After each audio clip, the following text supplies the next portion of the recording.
Hello swimmers, I hope आप लोग की स्विमिंग अच्छी चल रही होगी।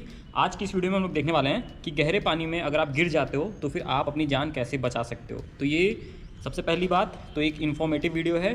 इसको आप लोग कभी भी अकेले नहीं ट्राई करना। अगर ट्राई करना होगा तो अपने इंस्ट्रक्टर के साथ जाना डीप वाटर में एंड उनकी निगरानी में रह के ही इसको ट्राई करना। तो देखिए, कई बार ऐसे इंसिडेंट हो जाते हैं जिसमें डीप वाटर में गलती से आप स्लिप कर जाते हो, या नदी किनारे आप गए हो एंड आपका पैर फिसल गया एंड आप डीप वाटर में स्लिप कर गए। नाव पे बैठे हो, ऐसी सिचुएशन आ जाती है कि नाव किसी पत्थर से टकराई एंड नाव पलट जाती है, किसी ने आपको धक्का दे दिया डीप वाटर में। ठीक, तो ऐसी कई सारी सिचुएशन आ सकती है जिसमें आप ना चाहते हुए भी डीप वाटर में जा सकते हो।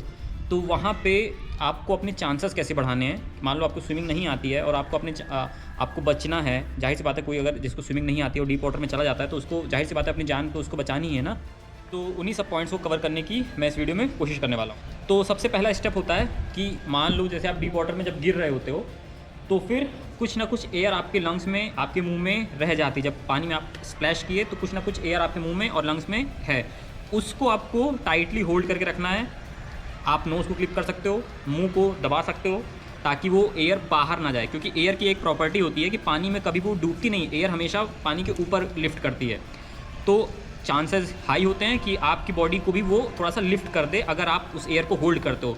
लेकिन गड़बड़ क्या होता है कि जैसे ही पानी में कोई गिरता है तो पैनिक सिचुएशन आती ही आती है एंड उस पैनिक सिचुएशन में वो मुंह खोलता है, ठीक है, चिल्लाने की कोशिश करता है एंड उस चक्कर में सारी एयर मुंह से, लंग्स से बाहर आ जाती है एंड बॉडी निगेटिव बॉइंट हो जाती है।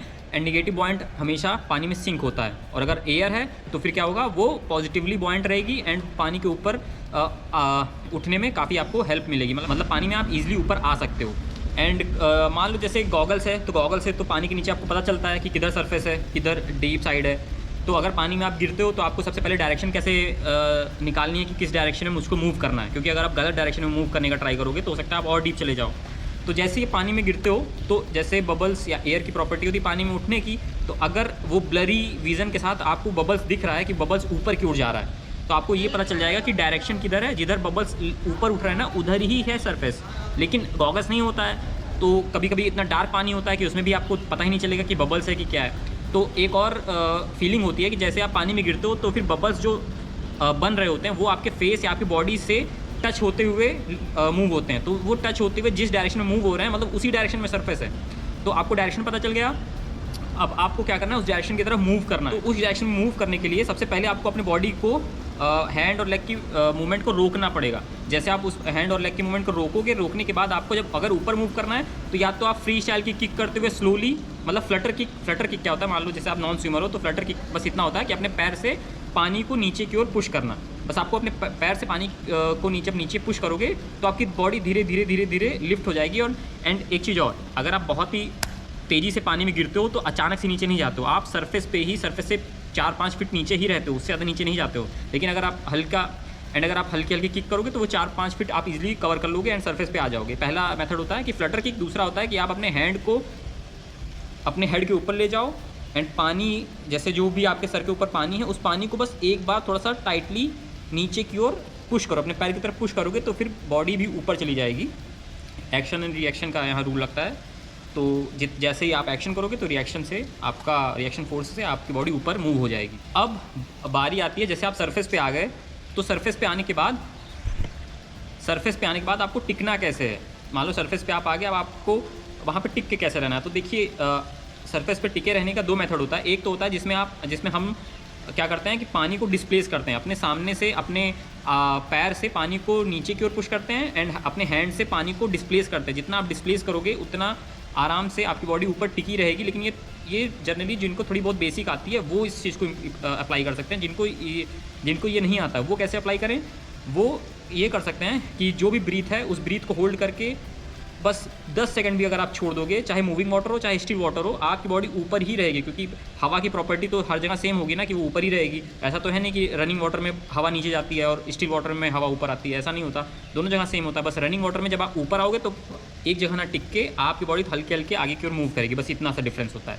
तो जब आप ऊपर आ जाओ, ऊपर आने के बाद आपको क्विक इनहेल क्विक एक्सेल कर लेना। मतलब जो भी आपने हवा को होल्ड किया मुंह में, उसको निकालना है एंड क्विकली इनहेल करना है। मतलब वीडियो के साथ मैं दिखाते चल रहा हूँ, तो फिर आप इस सारी इन्फॉर्मेशन आपको पता चल रही होगी कैसे कैसे इन सब स्टेप्स को किया जा सकता है। इसको करना ही करना है, ये मैं नहीं बोल रहा हूँ। इसको जाके अपने पूल पे या डीप वाटर में ट्राई करना, ये मैं नहीं बोल रहा हूँ। मैं सिर्फ इन्फॉर्मेशन दे रहा हूँ कि इस इन्फॉर्मेशन का यूज़ करके बचा जा सकता है। तो दो मेथड होता है, एक तो होता है वाटर ट्रेडिंग जिसमें वाटर डिस्प्लेस करते हैं, दूसरा मेथड होता है जिसमें आप एयर को होल्ड करते हो अपने लंग्स में, बॉडी को ढीला छोड़ देते हो, आपका सिर्फ चिन वाला पार्ट ऊपर रहता है, जिससे आप इनहेल एक्सेल बहुत ही क्विकली कर पाओगे एंड टिके रहोगे। एंड जब आप एक बार टिक जाते हो तो कोशिश आपको यही करनी है कि या तो आप चिल्लाओ जिससे आसपास के लोग उस आवाज़ को सुन के आपके आसपास आ सकें, या फिर अगर आपको पता है कि यार मुझे दिख रहा है कि सामने ही कोई सपोर्ट है, इधर पत्थर है या इधर किनारा है और आपको उधर मूव करना है, तो आपको कुछ एक्स्ट्रा कुछ ऐसा स्पेशल नहीं करना है। बस मान लो किनारा इस तरफ है तो मैं क्या करूँगा, आगे की ओर झुकूँगा, पानी को जैसे आपने अभी क्या किया था, सरफेस पे आने के लिए पानी को ऊपर से नीचे खींचा था, वैसे ही पानी को आगे से जैसे आप पीछे खींचोगे तो आपकी बॉडी आगे बढ़ जाएगी एंड सरफेस की तरफ एक या दो बार पुल करने पे आप उधर चले जाओगे। लेकिन इन सब प्रोसेस में आपको हड़बड़ी नहीं करना है कि आप जल्दी जल्दी ऐसे करो। जल्दी जल्दी करने पे क्या होता है कि आप पानी को पीछे भी खींचते हो, फिर जब आप हाथ को आगे लाते हो तो गलती से क्या होता है कि आप पानी को पीछे से आगे भी पुश कर देते हो, तो आप दोनों डायरेक्शन में जब पुश करोगे तो एक ही जगह पे अटक जाओगे, तो इस केस में आप आगे नहीं जा पाओगे। तो ये कुछ पॉइंट्स थे जिससे आपकी लाइफ सेफ हो सकती है।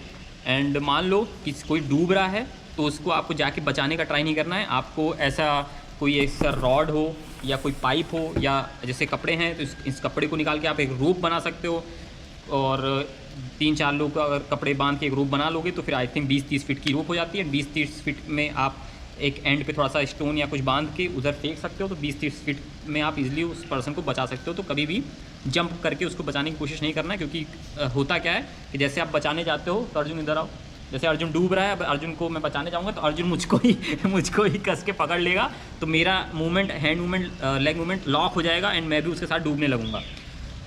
अब इस सिचुएशन से भी बचा जा सकता है कि किसी ने आपको लॉक कर लिया तो कैसे बचना है। तो उस सिचुएशन में ये होता है कि आप अगर आपकी ब्रीथिंग कैपेसिटी अच्छी है, आप बहुत देर तक ब्रीथ होल्ड कर सकते हो, 1 मिनट 2 मिनट तक, तो आप ब्रीथ रोक के छोड़ दो, उसको दबाने दो, उसको स्ट्रगल करने दो। उसका ऑक्सीजन जैसे कम होगा तो वो जब जानेगा कि आप कोई सपोर्ट नहीं कर रहे हो तो आपको वो छोड़ ही देगा, या फिर उसका जब दम घुटेगा तो फिर वो अपना हाथ पैर मारना शुरू करेगा तो फिर वो छोड़ देगा आपको, एंड वहाँ से आप इजीली निकल सकते हो। लेकिन इसमें आपको ब्रीथिंग कैपेसिटी अच्छी होनी चाहिए। तो आई थिंक ये सारी मतलब जो भी इंफॉर्मेशन मैंने दिया ये काफ़ी यूज़फुल होगी, और अगर यूज़फुल लगी तो वीडियो को लाइक ज़रूर करिएगा, चैनल को सब्सक्राइब करिएगा, और भी कोई क्वेरी होगी तो ज़रूर बताइएगा। पानी के साथ खिलवाड़ मत करिएगा। तो मिलते हैं नेक्स्ट वीडियो में। Thank you, bye and happy swimming.